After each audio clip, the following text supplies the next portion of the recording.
Which is in its final stages. Telemetry The data portal's links. close to opening, but Dr. Magnus sure will be a time to stop it. Tracking beacon. Oh, there's another craft. Support equipment powered down. Satellite payload powered and ready. Check. Already closed out on support equipment. Hold on a moment, Kleiner.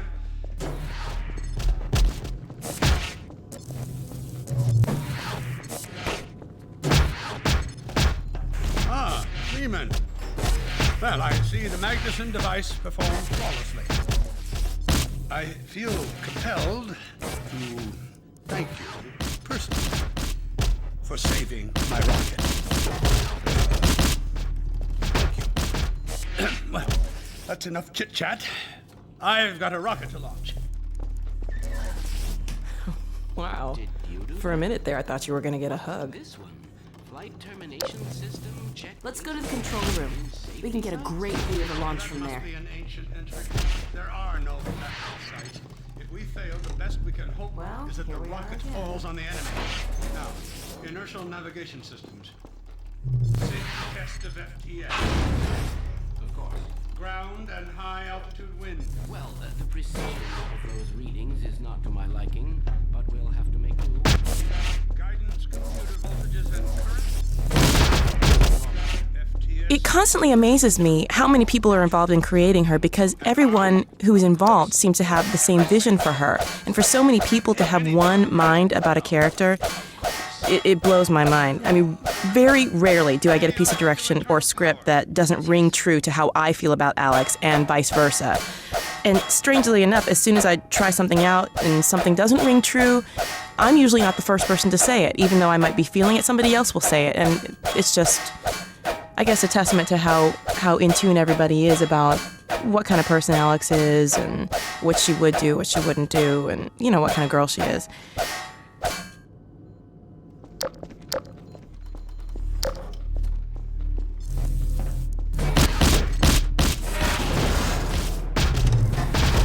While you were out having fun, I found an old helicopter that I was able to get working.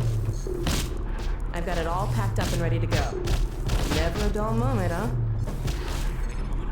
I'm seeing a payload anomaly of approximately 8.5 pounds. We're back! At last. Hell of a job you did out there, son. Let's not forget that with the Magnuson device, those Striders practically destroy themselves. Yes, well, I think perhaps Gordon had something to do with their success. I suggest we adjourn this meeting of the Mutual Admiration Society until after we have launched our rocket. Now, I believe we're ready to start the auto sequence. I believe Gordon should have the honor. You'll hear no objection from me. It's all yours, Gordon.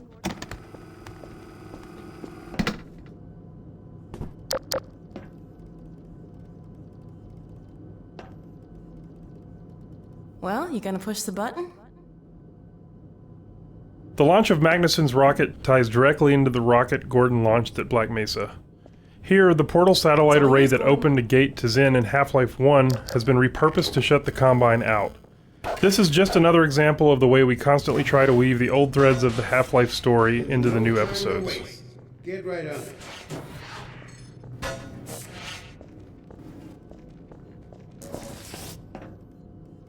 Well, you gonna push the button? Silo doors open.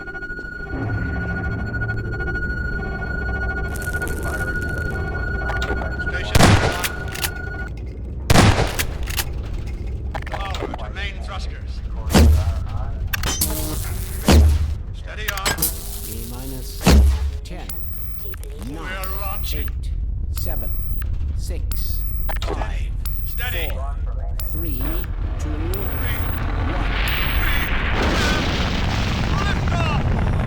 Yeah! We did it! We sure did. Just gonna control myself. Yes! Fantastic. Deep breath. Deep breath. Now it is still too early to celebrate. We need to reach altitude and transmit the signal. Too right. The clock is ticking. We couldn't have cut it any closer if that was our intention. It is going to work, right? It has to. Once the rocket is in range of the portal, we'll be able to switch on the xenium resonator. Well, let's get outside. I'd like a better view of the fireworks. There should be quite a show. Regrettably, I can't come out with you. Magnuson and I will need to keep a close eye on the rocket's trajectory. Aren't you going to see us off? Just as soon as this is wrapped up, I wouldn't dream of letting you go without a proper goodbye. Okay, I'll hold you to that. You too, Dr. Magnuson. Indeed.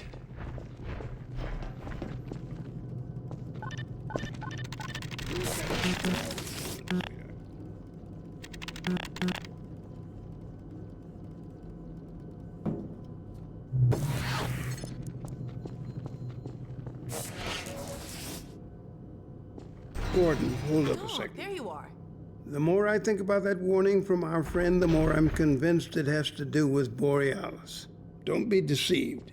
That ship must never be used. You have got to destroy it, whatever the cost. Where are you two? You're gonna miss it. Be right there, Alex. Gordon, thanks for everything you've done. For Alex, for all of us. I couldn't be prouder if you were my own son. Now, when you get back, we've got a lot to talk about. Come on.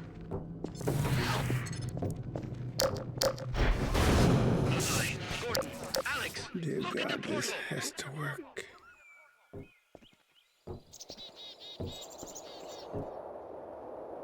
We've activated the resonator. This is it! Oh, My goodness! yes. Yes! We did it. We did it, Gordon. We sure as hell did. And not a moment too soon. I'm a genius! I'll bet the Combine aren't too happy right now. You got that right, sweetheart. But we've got plenty to celebrate. I wish you didn't have to head off so soon. If only it weren't so critical. It's okay, Dad. We'll find Judith and bring her back. Dog? Hey, where are you? What a nut. Don't go too far.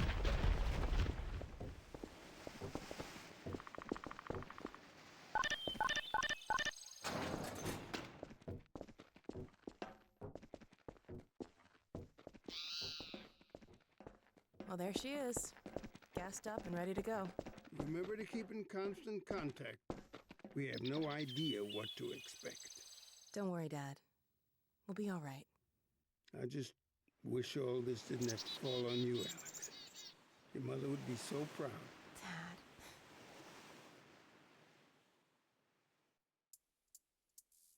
Come on, Gordon. The chopper's waiting for us.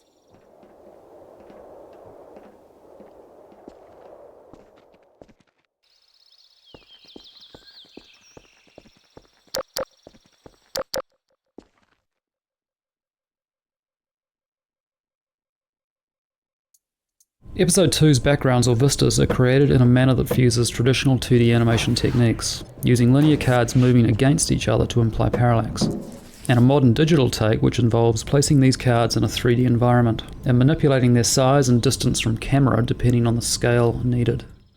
A series of cards can sit in front of a 3D skybox, and with the addition of atmosphere or fog, a realistic result can be achieved.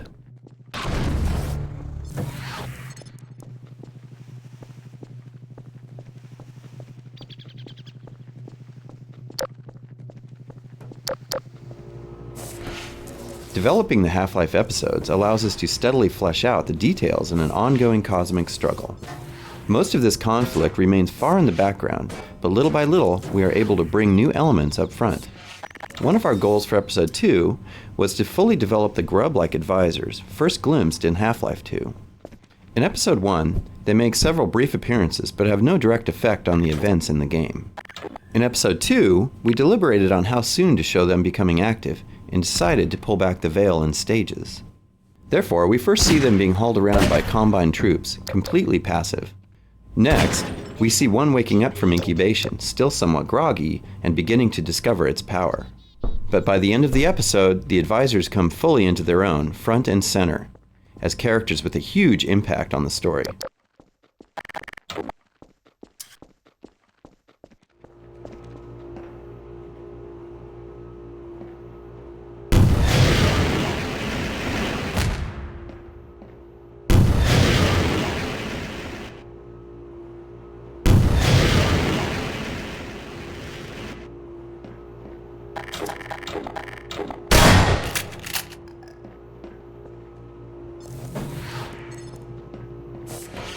To create the Eli death sequence, we talked it through in great detail, wrote up an outline with all the events we discussed, and then produced an animatic.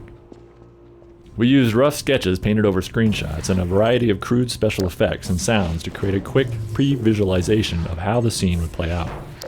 Not only did this help us to converge on a shared vision for the scene, but by working rough, we were able to quickly iterate until we had a design worth implementing in the game. To create the Eli death sequence, we talked it through in great detail, wrote up an outline with all the events we discussed, and then produced an animatic. We used rough sketches painted over screenshots and a variety of crude special effects and sounds to create a quick pre-visualization of how the scene would play out. Not only did this help us to converge on a shared vision for the scene, but by working rough, we were able to quickly iterate until we had a design worth implementing in the game. The decision to kill Eli was not made lightly, and once we'd made it, we had to figure out how to make it meaningful. We'd already established Eli's frailty as well as his importance to the Resistance and Alex's devotion to him, so from a narrative point of view, the impact of his death seemed obvious. The hard part would be the execution. The advisor's ability to immobilize the player gave us a way to stage the scene. Then the animations and the sound design made it believable. But none of this would have been enough without inspired performances by Merle Dandridge and Robert Guillaume. This final episode 2 scene was unbelievable. Before we even started working on it, the team sat me down and they kind of did a little show and tell of the rough animation that they had. And I think they were hesitant to show it to me, but just from that rough animation, I was so moved. I mean, just immediately moved to tears. I felt like I'd just been gut punched, and I immediately felt it. I was like, let's go. Let's get on this. So it shouldn't surprise me. It shouldn't surprise me by now because I've been working on Alex for so long now. But every time we come to the table to do a new scene or lay down some new material, I am always blown away. And this scene was just the epitome of that feeling. I was so pumped to get in there and start working on it. And they're always upping the ante and always taking it to the next level. But this time, this scene is different. Because this time, Alex loses. And I think this is it is a major sacrifice. You see her carrying around the wounds of her mother that she lost, but her dad made her who she is. Her dad taught her dad groomed her, and I think, most importantly, he loved her. And this script was a gift and a gut punch all in one. I don't know. When you give me something like that, it really motivates me to kind of try to knock it out of the ballpark. I love playing Alex, and I have to say, it's definitely my favorite acting job I've ever had, hands down.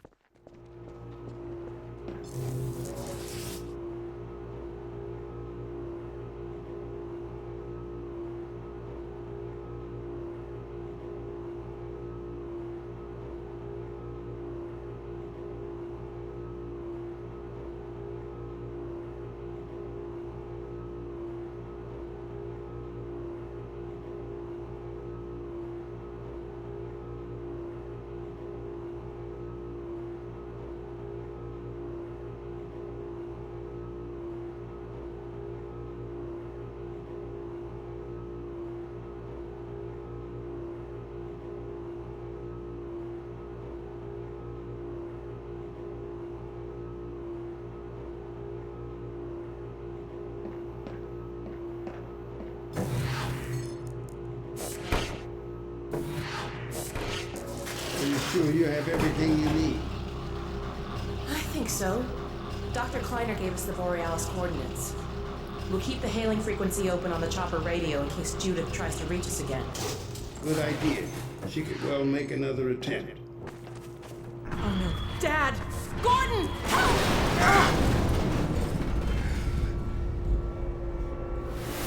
Dad!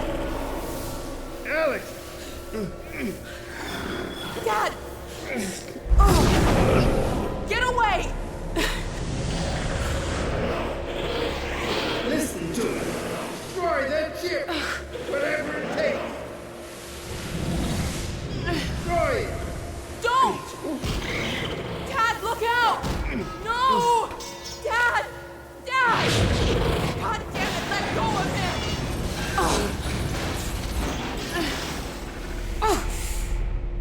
Oh my God! I love you, sweetheart. Close your eyes, honey. I love you, Dad! Don't look.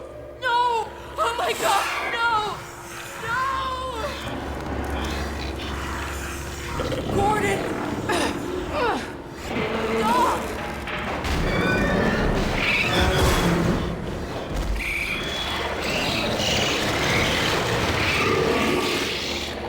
Dad! Oh God! Dad! Dad! Dad, please! Dad! Oh my God! No! No! No! Oh my God! Dad! No! Don't leave me!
Well, that was experience. Interesting to listen to these commentary notes again. But for the trilogy.